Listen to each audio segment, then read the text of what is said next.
శుభకార్యాల్లో నలుపు రంగును శనిగా భావించే సాంప్రదాయం వెనుక ఉన్నటువంటి సైన్స్ ఏంటి? నలుపును శనిగా భావించినప్పుడు మంగళసూత్రంలో నల్లపూసలు పెట్టడం వెనుక ఉన్నటువంటి సైన్స్ ఏంటో చూద్దాం. బ్లాక్ అనేది రంగులన్నింటినీ గ్రహిస్తుంది, కానీ ఏ రంగును రిఫ్లెక్ట్ చేయదు.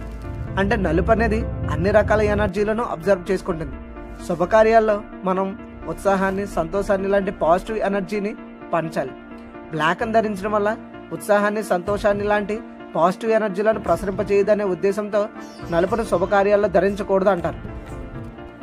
రెండవది, భారతదేశంలో శుభకార్యాలన్నీ కూడా వేడి లేదా వేసవి వాతావరణంలో బహిరంగ ప్రదేశాల్లో జరుగుతాయి. బ్లాక్ అనేది ఉష్ణాన్ని మిగిలిన రంగుల కంటే బాగా అబ్జర్వ్ చేసుకుంటుంది. దీనివల్ల అస్వస్థతకు గురయ్యే అవకాశం ఉంది. పిల్లలకు దిష్టి చుక్క, మంగళసూత్రంలో నల్లపూసలు ధరించడానికి కారణం నలుపు అనేది నెగిటివ్ ఎనర్జీని తక్షణమే తనలోనికి లాక్కుని న్యూట్రల్ చేస్తుంది.